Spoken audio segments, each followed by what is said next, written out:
And we're live. Welcome everybody here to the Lakers Lowdown. I'm Anthony Irwin, with the wrong brand and everything. I am way out of whack here. Hold on. Let me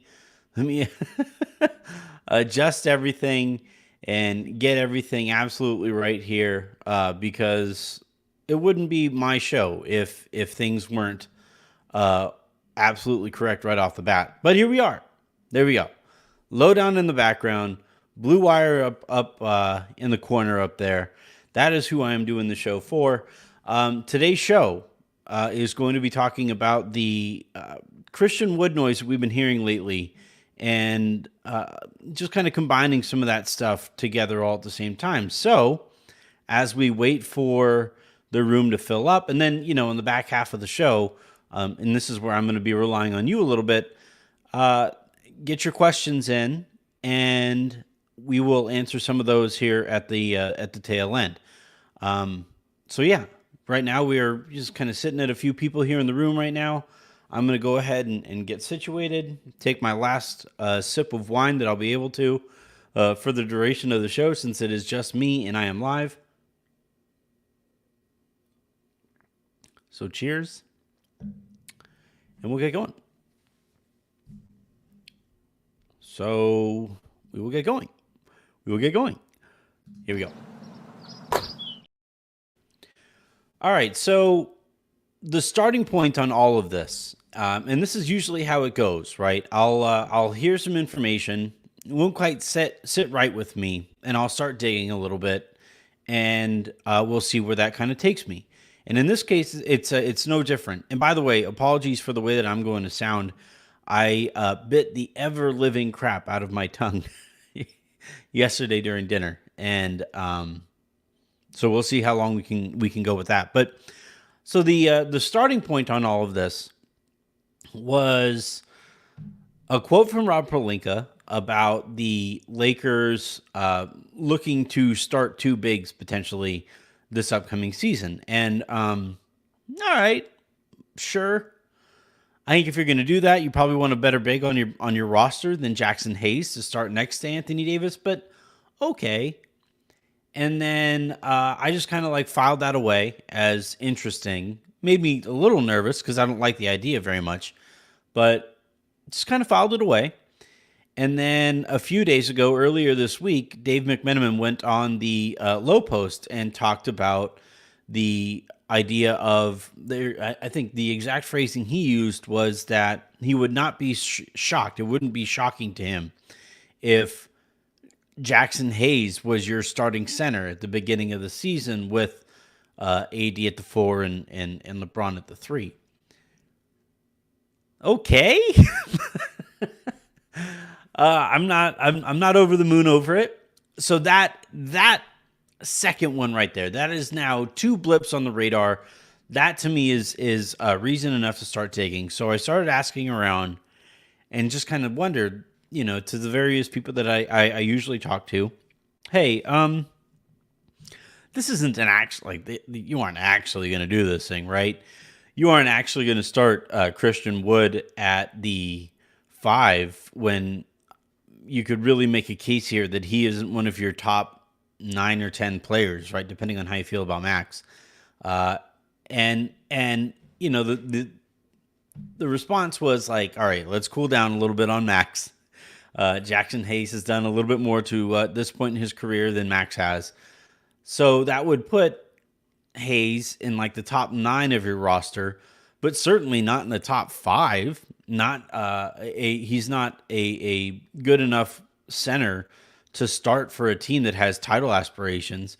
So again, that kind of made me wonder a little bit, and I continued to ask around. And one theory that was kind of presented to me that made a lot of sense was, well, if you're the Lakers and you're trying to convince one of Christian Wood or Bismack Biyombo or JaMychal Green to a lesser extent, if you're trying to convince one of those guys to come to the Lakers, and all you have at your disposal is the exact same amount of money that most of the other teams that they are considering going to, then you have to offer up a different carrot, right? And unlike with Andre Drummond, you don't have to go so far as to promise a starting gig, but you can at least tell Wood or Biombo, hey, you could compete for the starting center gig. We can see what that looks like. And that gives, for both of those players, they're going to be playing for a contract beyond this next one that they get. And yeah, that was this again. The next step in this was, okay, you can offer up the carrot. Still don't really know why that, an understanding of the role, an understanding of the contract. We got a report from Dan Wojcicki that now all of a sudden the Chicago Bulls are a serious threat to sign Christian Wood, now that they have their player exception, and that they could give him that would extend beyond the minimum contracts that he's looking at signing elsewhere. He could also wait for the Dame trade in Miami to see what extra money and minutes that they have at their disposal as well. So, yeah, I kind of wondered if all of this was kind of the picture is starting to become a little bit clearer, and I think it has a lot to do with the communication that often takes place, the negotiations that often take place between team and player and his team at this stage of the season, when everybody, like, the cards are all on the table. Everybody kind of knows what the Lakers can offer, what their competition to sign these guys, what those teams can offer. With teams, everybody right now is signing their 13th, 14th, or 15th player. In OKC's case, they're waiving their 22nd player. So with everything, all the information kind of being out there, and without these deals being done, it's a continued negotiation. And I thought that the way that the Lakers have maintained their messaging about potential starter spot at that position struck me as further negotiation in this, back and forth that they are maintaining here with Christian Wood.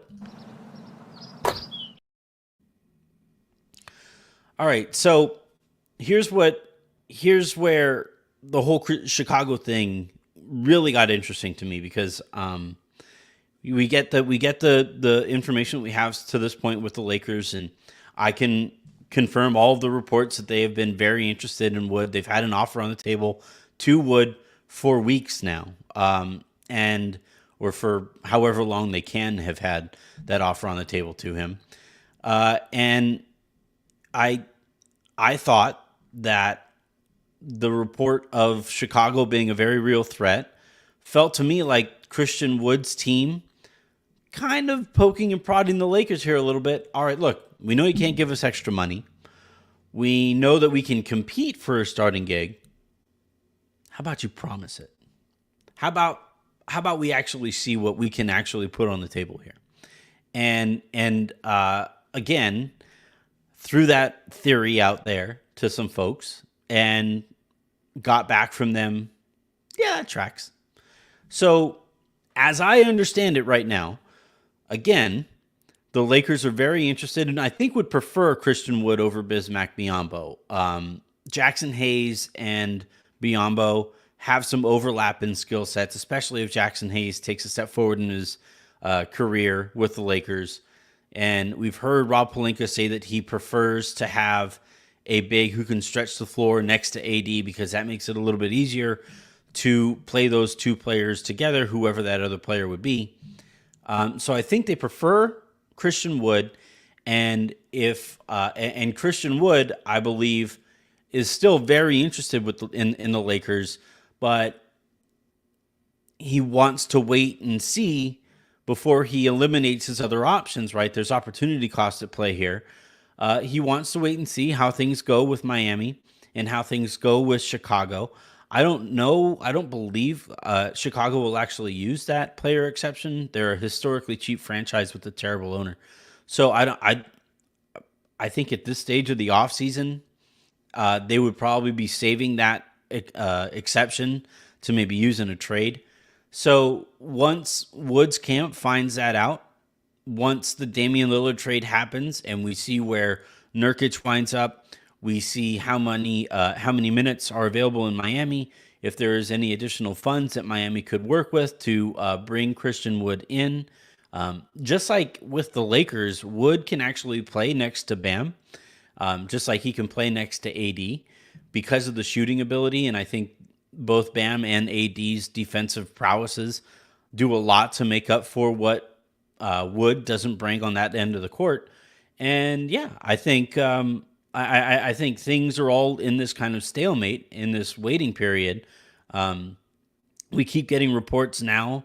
I think Jake Fisher just reported for Yahoo that James Harden is expected to report to training camp with the Philadelphia 76ers because the Clippers haven't put together and might not be able to put together a trade package that warrants Daryl Morey's attention.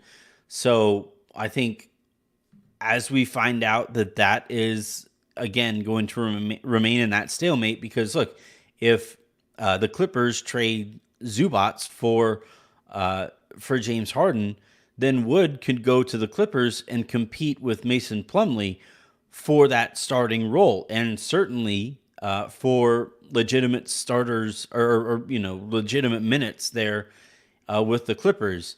And yeah, for his team, you are where you are at this stage of the offseason, and it's actually kind of a version of what's going on here with Portland, right? You know what the offer is from Miami. Dan Le Batard is out there screaming to anybody who will listen that is what you're going to get.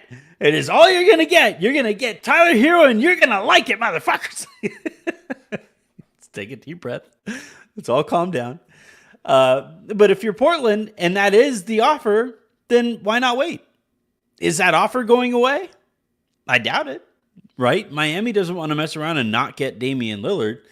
So for Portland, they're going to sit here and they're going to say, all right, we'll wait this out. I think, Christian Wood and his team are going to sit here and say, all right, let's wait this out. And look, for Wood, just like I talked about with Kirk on in the lounge a few days ago, with Wood, there's a lot riding on the decision that he winds up making here, right?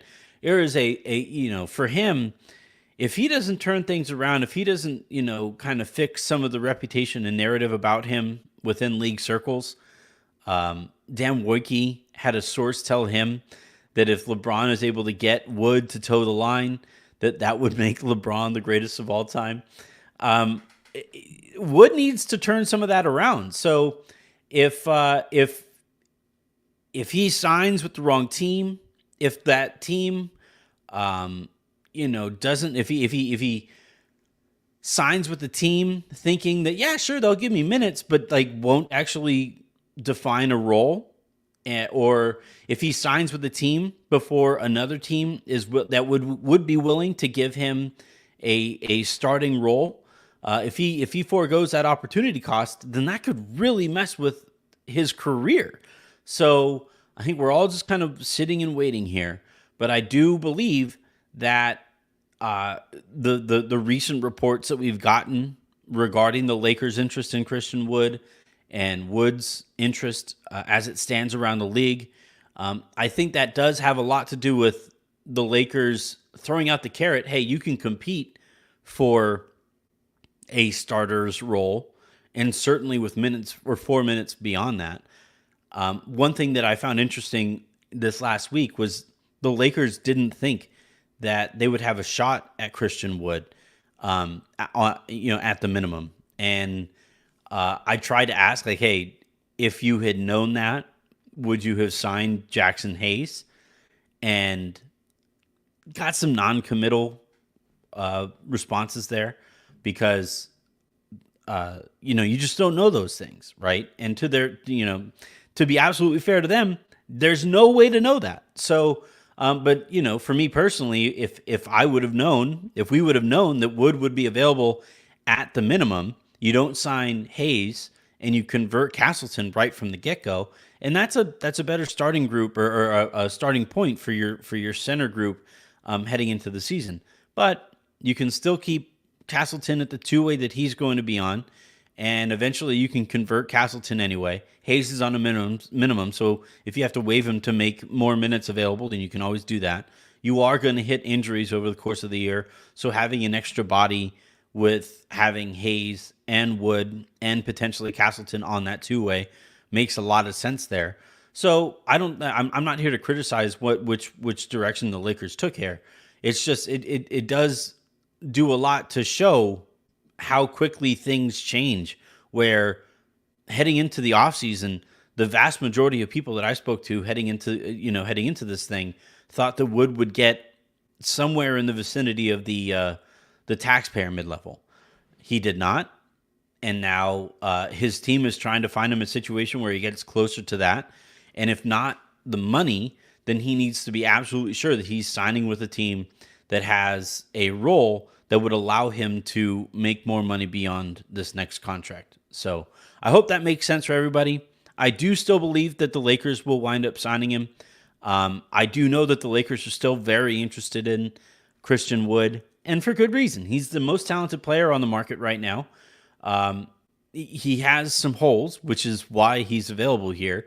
But I do think with the length that the Lakers have on the perimeter and just having Anthony Davis, that this is about the best situation for Wood. So we'll see how all this plays out, and we'll see if they're able to sign him.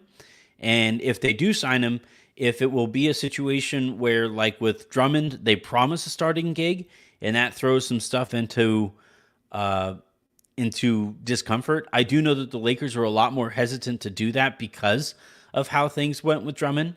But if that is how this all plays out, it'll be interesting to see if it is with a starting gig being promised or with the opportunity to potentially earn a starting gig, and whether that is something that he goes for at all.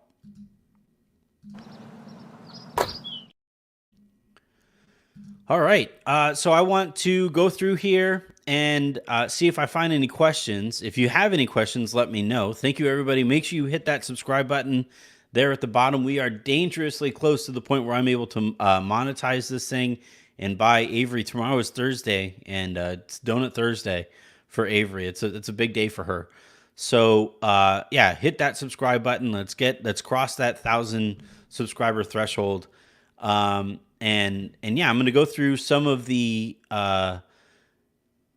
comments here. So Nathan Mark, is Anthony Davis otherworldly defense enough to make up for Christian Wood's also otherworldly defense on the bad side? It's not just AD. It's also, so if you have Wood out there and LeBron isn't out there, or even if LeBron is out there and you have just like a huge front court of Wood and LeBron and AD, and then you have, say, Austin at the 2 and Vincent at the 1, that is enough collective and enough connective defensive tissue, I think, throughout the players there on the court to make up for some of the issues that Wood has defensively.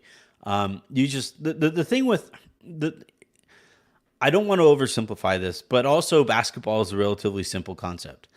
The narrower that you make a player's role, the more likely that player is to succeed.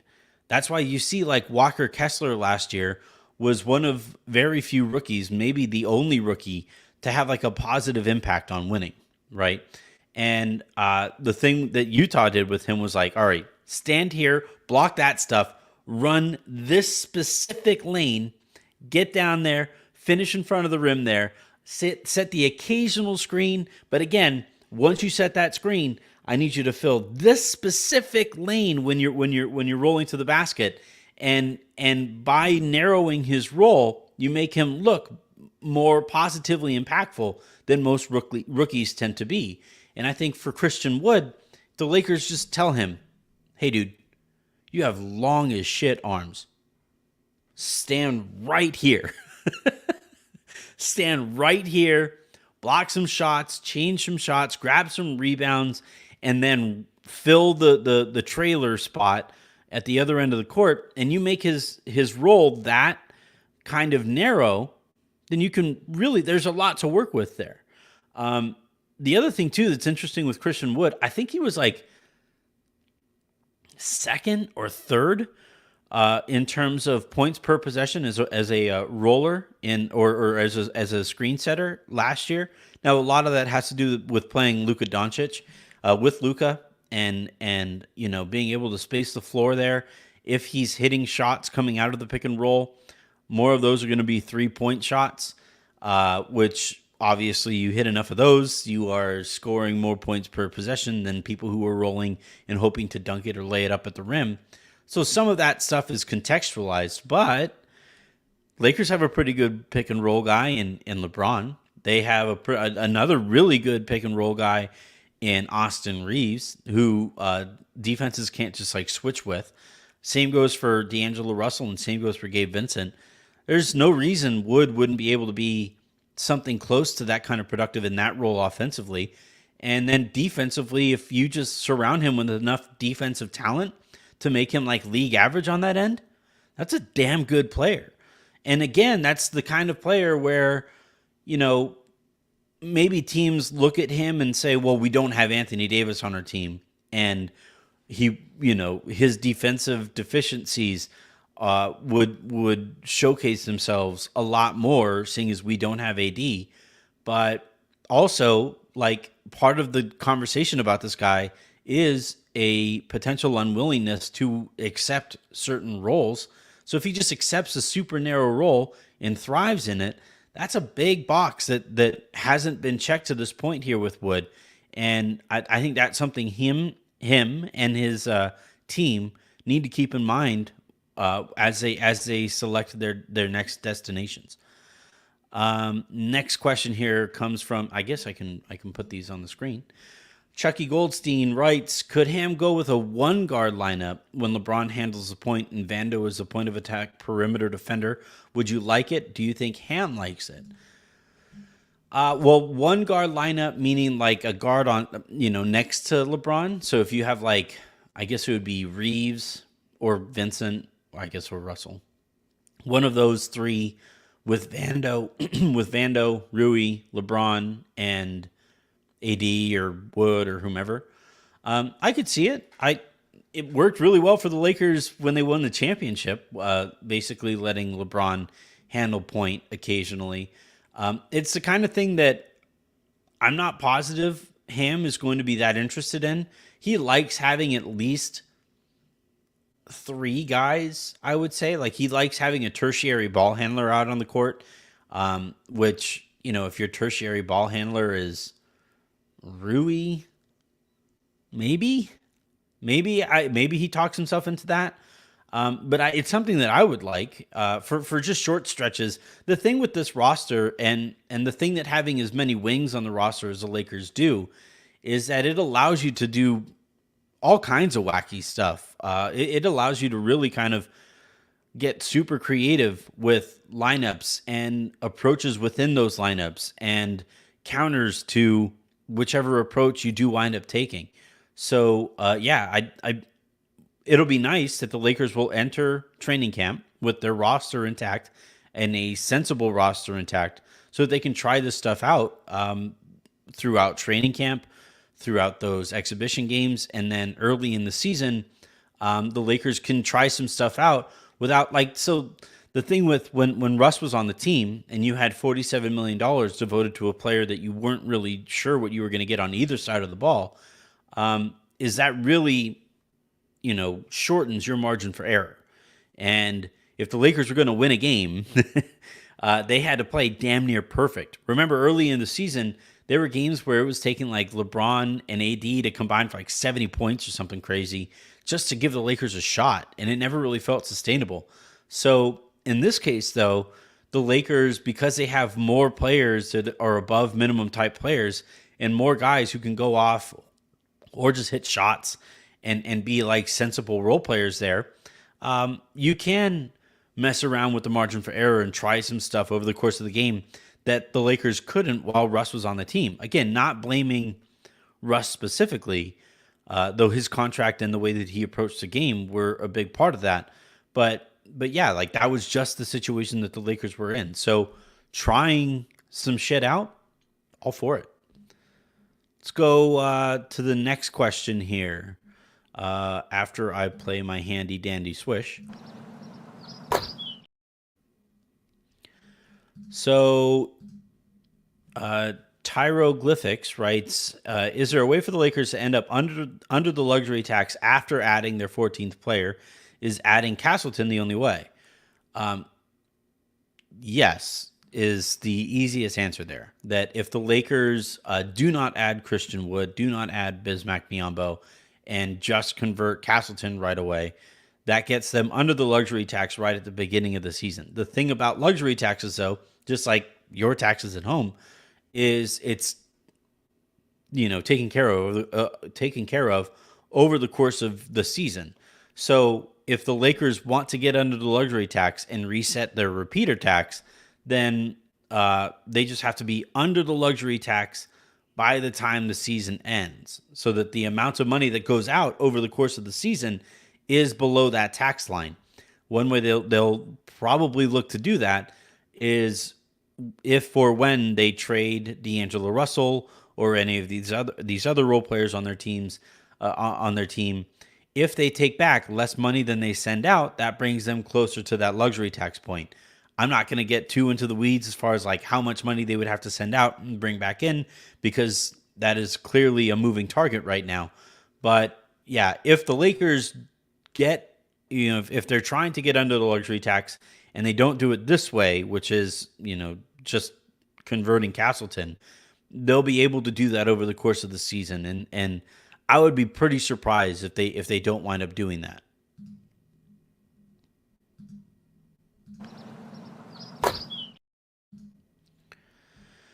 All right. Nathan Mark Ham would counter with a four-guard lineup.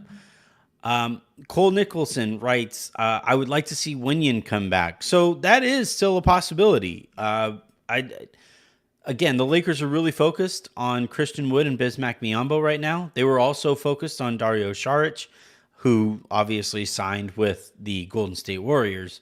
But if they don't bring either of these two guys in and they want some continuity, then bringing back Wenyan makes a little bit of sense. Also, when you take into account last year, Wenyan was starting to flash a corner three that he was starting to take more and more confidently over the course of the season. So, if the Lakers are looking for somebody who spaces the floor but also gets after it physically, I could talk myself into Wenyan. I really could. I know Barnes. There's some debate here. Wenyan is too small, and I get that he was, but between him and like JaMychal Green, you're splitting hairs at that point, and I could see the Lakers prioritizing somebody who was in their building last year, who understands the system, and especially given that the backup immediately to LeBron is Jackson Hayes, and there is so many questions about him. Like, we all got frustrated, and clearly it was just brutal for me to watch, as it was my large adult son. But Damian Jones was a disaster last year for the Lakers, and if Hayes is a lot of the same, and they have a lot in common game wise, then it'd be nice to have somebody who can just step in. And you saw what, like, Winyan played really well when AD was down. I would actually like to see more of Winyan with AD occasionally. But yeah, Winyan is still very much a possibility, as I'm told.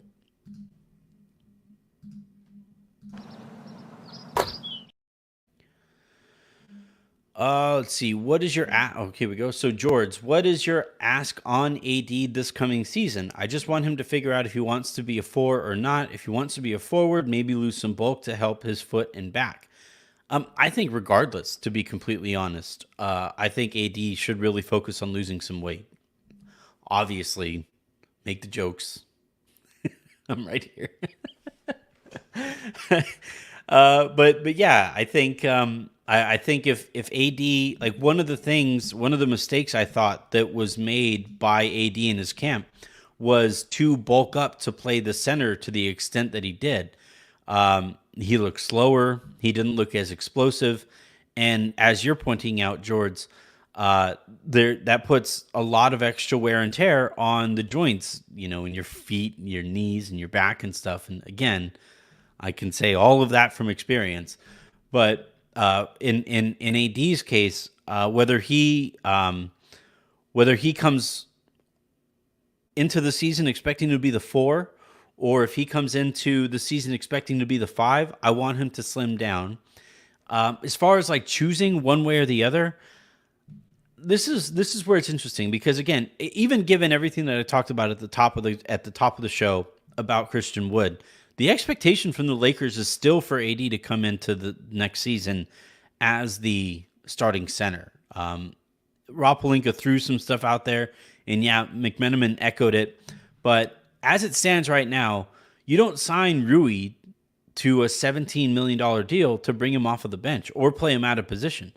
And if you play a center next to AD, then Rui is coming off of the bench, and I don't think that's something that the Lakers really want. So I would ideally AD starts at the 5 and comes into next year trimmed up, with some bulk behind him in Jackson Hayes and occasionally playing in two center lineups with Christian Wood. That's how I would like to see this go. But if he does come into next year with the similar build, then yeah, I'd be a little nervous about like where he fits in because like as he's currently built, he's kind of a tweener. Um, and that's kind of like the negative side of the versatility coin, right? My dad always when Rick Fox was getting a little older, he was not quite big enough to play 4 and not quite fast enough to guard threes. Same goes for Robert Horry, right? When Robert Horry was getting a little older, not quite big enough to be a center, not quite fast enough or athletic enough to guard. At that time, you had like the KGs and the Dirk Nowitzkis and the Tim Duncans of the world. And that made it tough, right? And for AD, when he is bigger, he is not fast enough to take advantage of that advantage that he would have against bigger, slower 5s, but also doesn't really utilize his physicality to take advantage of smaller 4s. So yeah, I would prefer to see him kind of trimmed down.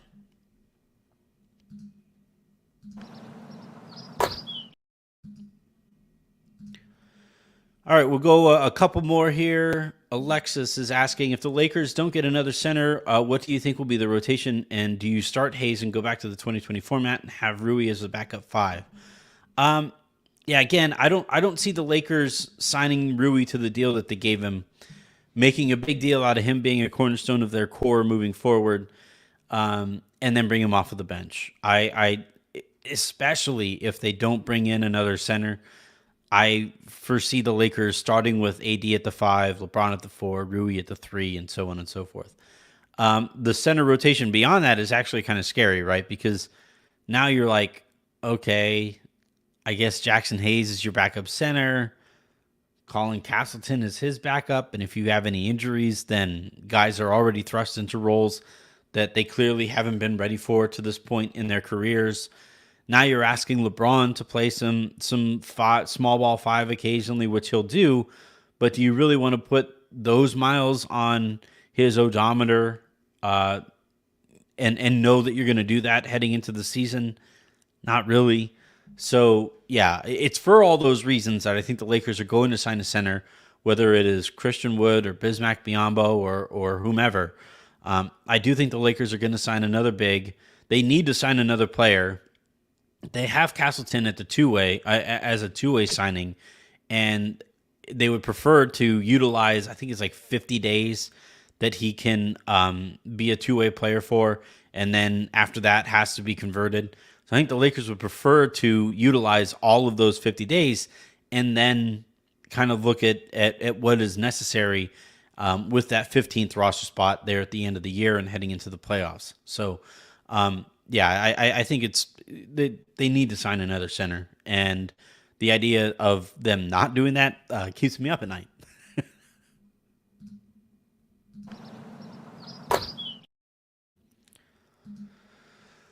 All right, last one here. Carlo Eustaquio? Eustacio? I don't know. Anyway, thoughts on Kyrie possibly ending up a Laker for D'Lo and Rui. This was a very popular topic. A very popular topic in Vegas was weird that the Lakers would just so happen to have D'Lo and Rui line up perfectly with the number that Kyrie is at. This was again, when I was when I wasn't hounding anybody I could talk to about Max Christie. The other question that like people from around the league were asking me was like, "So you ready for Kyrie?"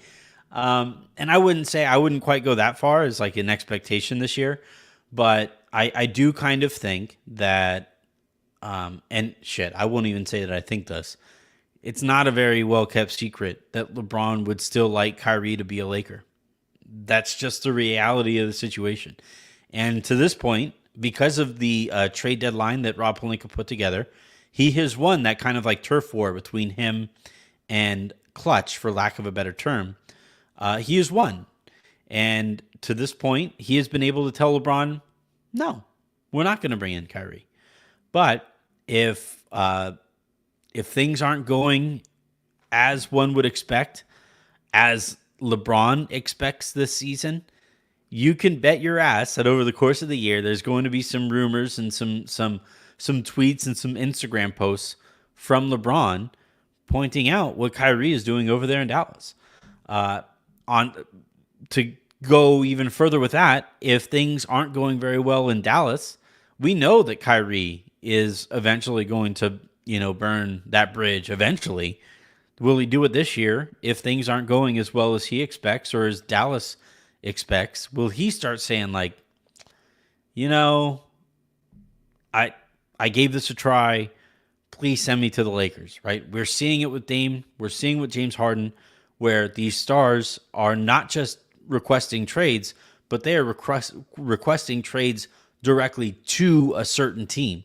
And yeah, we kind of saw that with AD. I think he was the beginning of that evolution, that next step. And for the most part, these guys have arrived at their intended destination. But also, you have guys like Paul George, who wanted to be a Laker, was requesting a trade almost specifically to the Lakers. Indiana said, no, we are going to get the best deal for you that we can. And he went to OKC and eventually re-signed in OKC, extended with OKC. So still, Kyrie is a lot more stubborn. He's a lot more willing to throw people and organizations under the bus. And from both sides here, from the Lakers and from the Mavericks side, I do think that eventually we might run into a situation here where LeBron and Kyrie are flirting in ways that make both organizations so uncomfortable that they both kind of look at each other and say, should we do this? I guess we're going to do this. And Kyrie winds up being a Laker by the end of the season.